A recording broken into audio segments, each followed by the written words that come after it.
Justiça em Estúdio. Então, bom dia, Guilherme. Seja bem-vindo aqui aos estúdios BNT. Bom dia, Luciana. Bom dia, equipe da BNT. E bom dia, espectadores. Guilherme, então vamos lá. Então, ontem aí teve a finalização, aí, a apresentação do relatório final da CPI da Sanepar. Temos aí uma multa aí de 12,5 milhões, mas gostaria que antes você falasse qual realmente foi o problema que fez com que Ponta Grossa não tivesse água. O problema foi que a companhia não fez os devidos investimentos no prazo em que estavam planejados. Desde 2015, no Plano Municipal de Saneamento Básico, foi atualizado o plano 2017, 2019, e essa obra só foi iniciada em 2021, mas ela deveria ser finalizada em 2022. Aí a empresa dá um monte de desculpas para isso, burocráticas e climáticas, enfim, que não convence muito, inclusive, mas se essa obra estivesse pronta, nós não teríamos o desabastecimento de água em Ponta Grossa. Somado a isso, tem problemas de fiscalização da própria obra, do serviço da Sanepar, que não foram feitos no momento pela Prefeitura e pela AGEPAR após a regionalização do sistema de saneamento básico. Então, de forma bem clara aí, você falou, Prefeitura e AGEPAR, quem deveria realmente ter fiscalizado lá em 2022, que deveria ter sido concluída essa obra, e não fiscalizou e deixou passar? Até 2023, a responsabilidade muito evidente dessa fiscalização, pela legislação que era vigente, pelo contrato que era vigente, a Prefeitura deveria fiscalizar. E aí, em 2023, tem um aditivo contratual em que a Prefeitura entra na microrregião, então ela não é mais o ente do sistema de saneamento básico, ela entra numa microrregião com vários outros municípios, numa proposta do governo do Estado, uma proposta do governador Ratinho, que previa que a AGEPAR era a responsável única pela fiscalização. Mas isso não ficou muito claro, muito nítido, porque existem alguns condicionantes. A AGEPAR diz que... ela enviou pareceres aos municípios, relatando até onde ela fiscalizava, até onde os municípios fiscalizavam, mas, enfim, de 2023 para cá, o resultado é que ninguém fiscalizou e a gente acabou, tanto é que a representante da Sanepar numa oitiva da CPI chegou a assumir que ficou sabendo do problema de falta de água em Ponta Grossa pela mídia, pela imprensa. Ou, resumindo, não havia fiscalização. A Câmara de Vereadores tem algum papel nisso também? Teria que ter fiscalizado? Então, foi um problema sistêmico. A Prefeitura não deveria ter adentrado a microrregião sem fazer o aditivo contratual com a consulta da Câmara. Não foi passado pela Câmara. A gente evidenciou também que foi muito pouco debatido isso internamente no governo. O secretário de Meio Ambiente da época, que era a pasta responsável pelo saneamento, malmente foi consultado. Ele só disse que foi na reunião em que a Prefeitura assinou, e a Prefeitura assinou de uma maneira contratual muito precária. A gente não tem, por exemplo, os investimentos até 2048 que a Sanepar vai fazer. Isso há várias contradições dos valores, não há detalhamento, o plano regional, porque agora, antes a gente tinha um plano municipal de saneamento básico que dizia, olha, deve fazer um investimento nessa região, deve aumentar a captação de água aqui. Agora a gente passou a fazer parte de um plano regional com mais de 100 municípios. E esse plano regional foi muito mal elaborado pelo governo do Estado, ele é pouco detalhado dos investimentos necessários, e o contrato, o aditivo contratual também não traz esse detalhamento de onde vai ser investido. Então, a Câmara pode ter uma responsabilidade de não ter cobrado a prefeita de passar o aditivo pela Câmara. Mas a principal responsabilidade é da Prefeitura, que não respeitou os poderes, não respeitou a lei orgânica de fazer a licitação e pedir e deliberar isso na Câmara de Vereadores. A vereadora relatora, Josi Canto, à época, fez vários questionamentos à Prefeitura, que inclusive estão no relatório da CPI. A Jô Ferraz, bom dia, Jô. Acho que é irresponsabilidade dos órgãos públicos por não ter cobrado a Sanepar, principalmente os vereadores que têm que fiscalizar isso aí. Então, a opinião aí da Jo Ferraz era o que a gente acabava de falar aqui, mas eu já vou complementar a pergunta da Jo. A partir de agora, já que fazemos parte aí de uma regionalização, o que a Câmara de Vereadores vai fazer a partir de agora para que isso não se repita logo ali na frente? Os membros da CPI estão avaliando uma proposta legislativa de uma emenda à lei orgânica. Porque como esse imbróglio jurídico não é só de Ponta Grossa. A gente descobriu antes esse imbróglio jurídico, né, que da fiscalização em si. Isso é a realidade de todos os municípios do Paraná que aderiram às micro-regiões, são 3 micro-regiões. É a AGEPAR, os municípios sabem que a AGEPAR é responsável, os municípios sabem quais são as responsabilidades deles de fiscalização. O fiscal do contrato não é mais a Secretaria de Meio Ambiente, né? Ou é a Secretaria de Meio Ambiente. Porque olha o tamanho da contradição. Na semana que a gente fez a oitiva, que é chamar a AGEPAR e os secretários de Meio Ambiente para darem depoimento na Câmara, só naquela semana a AGEPAR autuou a Sanepar. E o problema já vinha acontecendo. E apesar da secretária de Meio Ambiente de Ponta Grossa falar que não era responsabilidade do município, o município aplicou uma multa à Sanepar. Então a gente segue num imbróglio jurídico de quem é a responsabilidade da fiscalização. Pela Lei 237 de 2021, que é uma lei complementar do Estado do Paraná, a responsabilidade única é da AGEPAR. Mas a AGEPAR diz que ela é responsável pela regulação, não pelos contratos locais. Então, esse imbróglio jurídico vai ter que ser feito, né, vai ter que ser solucionado pela Procuradoria do Município, pelo Tribunal de Contas do Estado do Paraná, pela própria Assembleia Legislativa do Paraná, que a gente pretende levar os resultados da CPI para a Assembleia, para o Tribunal de Contas, para o Procurador-Geral do Estado do Paraná, porque esse imbróglio, infelizmente, o resultado desse imbróglio ocorreu em Ponta Grossa, mas todos os municípios estão suscetíveis a uma falta de fiscalização. Mas, na sua opinião, você acha que a Sanepar, ela realmente está preocupada com o que aconteceu com Ponta Grossa e o que pode vir a acontecer, porque, pelo que eu estou entendendo na conversa, não tem uma fiscalização definida, né? Pode acontecer novamente, porque nós sabemos a quantidade de loteamentos que estão sendo abertos em Ponta Grossa. Sabemos que essa é uma obra que era para o final de 2022. Se a gente contar que nós estamos em 2025, será que só essa obra que era para 2022 e foi concluída em 2025 é suficiente para que não falte mais água em Ponta Grossa esse ano? Ano que vem, no próximo ano. Então eu quero saber, assim, na sua opinião, você acha que a Sanepar está preocupada com Ponta Grossa? Porque o presidente da companhia, em momento algum, esteve na nossa cidade para ver o que estava acontecendo. E isso chama muita atenção, porque é o presidente de uma empresa, um problema que pegou a cidade inteira e sequer ele vem a Ponta Grossa para ver o que está acontecendo? Ele passou por aqui no auge da crise, né? E foi muito ruim a maneira como a empresa tratou a crise. Eles foram pouco transparentes. Inclusive, a mídia teve um papel importante, eu parabenizo vocês, né? A imprensa teve um papel importante nesse período, de informar, de questionar, para as pessoas minimamente se planejarem naquele período. Só que o alto escalão da Sanepar estava preocupado em abafar e escamotear as informações. Tanto é que essa obra que a gente trata aqui, ela teve que ser antecipada de maneira muito célere ali, e é um acréscimo de 110 litros por segundo no sistema, né, na adução lá do Pitangui, e deu problema. É natural que ocorram problemas em obras, mas você fazer de maneira atropelada no meio de uma crise vai dar mais problemas ainda. E a Sanepar se negava a assumir, olha...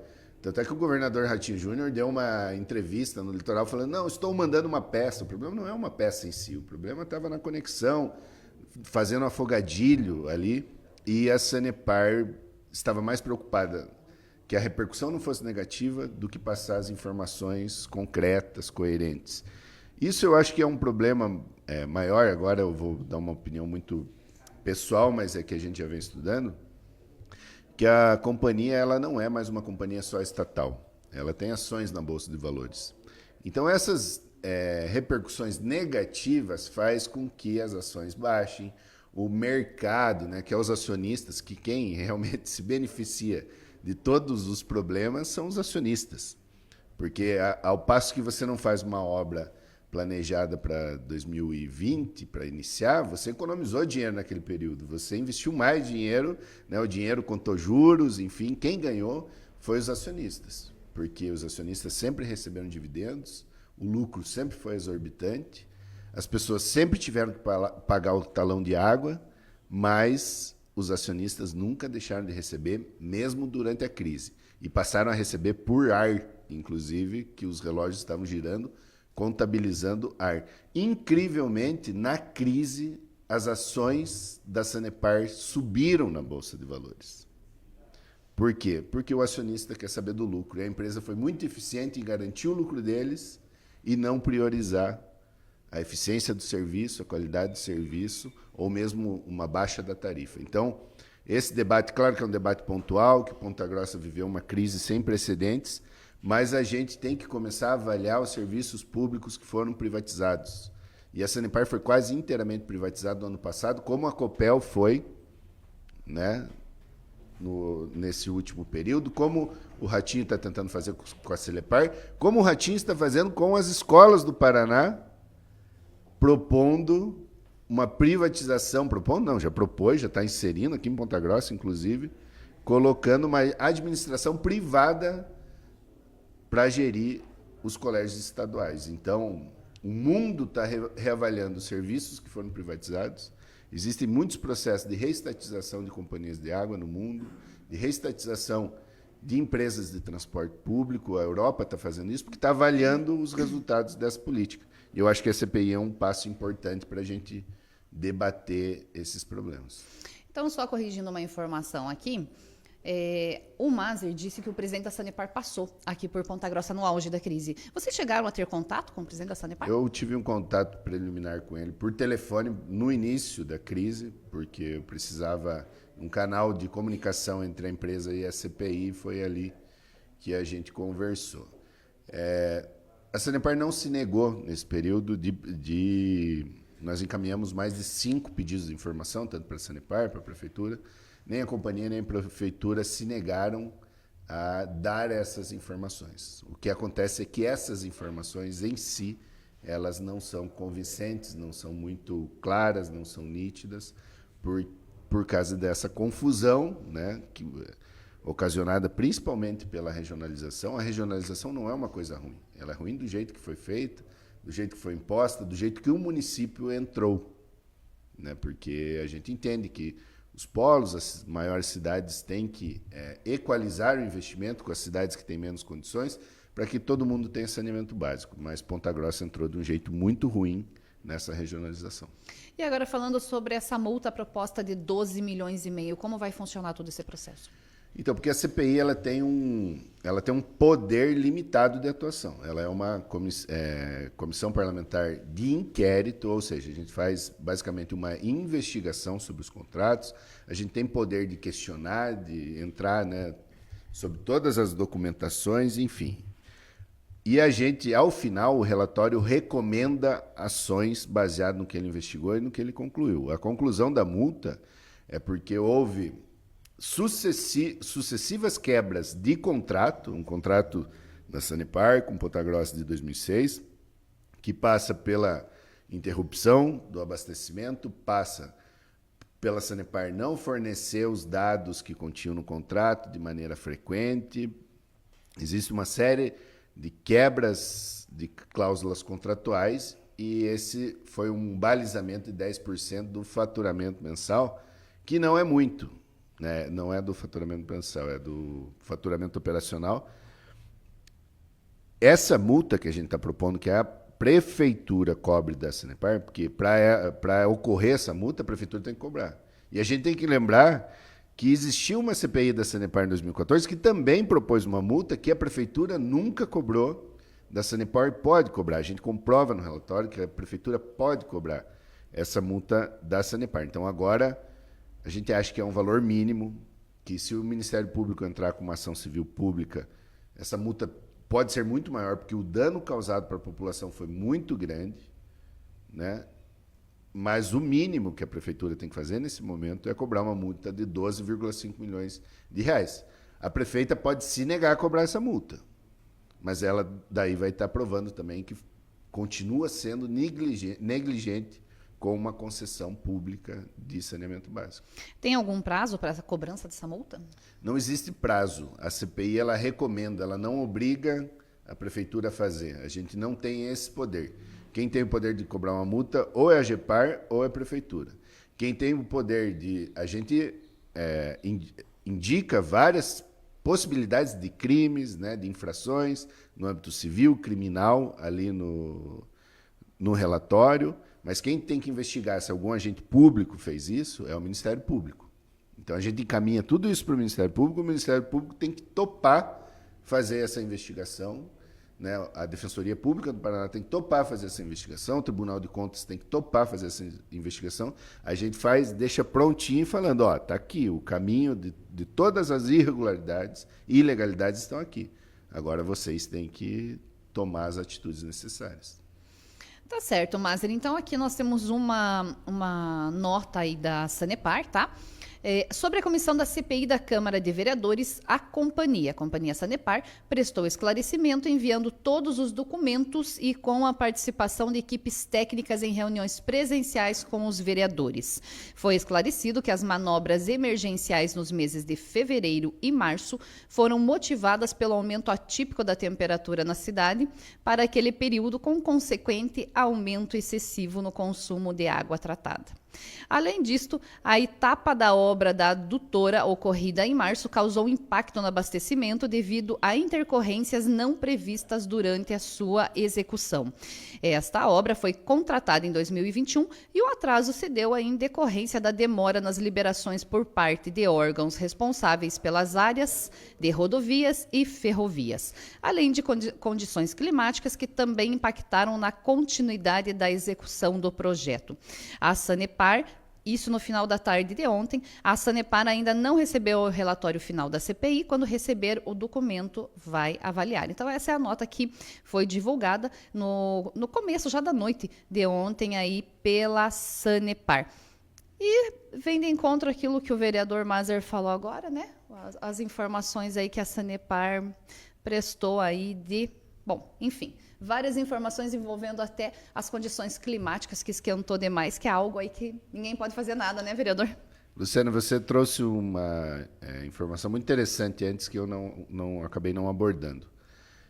Se eu sei que está previsto desde 2015 uma obra para finalizar em 2022 e eu libero ligações de água, né, em todos os loteamentos novos, para você que está assistindo entender, quando você faz um loteamento, quando o empreendedor faz um loteamento, uma das fases da liberação do loteamento é a Sanepar dar uma declaração que tem condições de fazer a ligação de água naquelas casas e fornecer água. E a gente teve um aumento de 2022 para cá, muito grande, né? E todas as liberações da Sanepar eram liberações de alto risco, porque ela sabia que ela já tinha que ter concluído a obra. A desculpa do calor é para ela não ser enquadrada lá no marco legal do saneamento em negligência, em operar no risco, em assumir a responsabilidade concreta de não ter dado as condições necessárias. A Sanepar faz um negócio ao ligar uma tubulação numa casa. Ela vai receber por aquilo. E nem é ela que paga completamente a ligação. No caso dos loteamentos, é os próprios empreendedores que pagam. Ela ganha clientes para fornecer água. Mas se ela sabe que ela ganha clientes, ela precisa aumentar a capacidade de tratamento. Se ela não aumenta a capacidade de tratamento, ela não está cumprindo o principal objetivo dela contratual. E agora eles querem dar uma desculpa de um fenômeno extremo para eximir a responsabilidade do negócio, que é uma responsabilidade objetiva. Se eu falo, eu vou entregar 10 pães por dia para você ter uma padaria, eu tenho que entregar 10. Se eu passo a entregar 20 e não compro mais um forno, eu estou fazendo uma quebra contratual, porque eu não investi o necessário para entregar os 20 pães por dia. Esse foi o grande problema. Tá certo as informações e o que o vereador Maser está falando. quando é solicitado a viabilização, quando é solicitado à prefeitura aí, que é algum construtor quer colocar um loteamento em qualquer lugar aqui da nossa cidade, o IPLAN, que é o Instituto de Planejamento, ele recebe um estudo de impacto de vizinhança, o WAVE. E o IPLAN tem o site dele, onde você pode ir lá no IPLAN e procurar o WAVE, que é um estudo de impacto de vizinhança. Quando você abre ali o loteamento, lá no final já estão as cartas da Sanepar, dizendo se tem capacidade de atender, da Copel, dizendo se tem capacidade de atender, e da própria prefeitura, ali da Secretaria da Fundação de Saúde, dizendo se tem capacidade de atender os moradores daquele loteamento, assim como da Secretaria de Educação, dizendo se tem condições ou não. E esse estudo traz também transporte público, dizendo se tem condições de atender, a coleta de lixo, dizendo se tem condições de atender. Então, quando a gente fala assim, abriu muitos loteamentos aqui em Ponta Grossa, ótimo, é desenvolvimento, mas todos os órgãos públicos, todas as companhias precisam estar preparadas para isso e, por isso, elas dão uma carta de viabilidade que consta lá no estudo de impacto de vizinhança no IPLAN.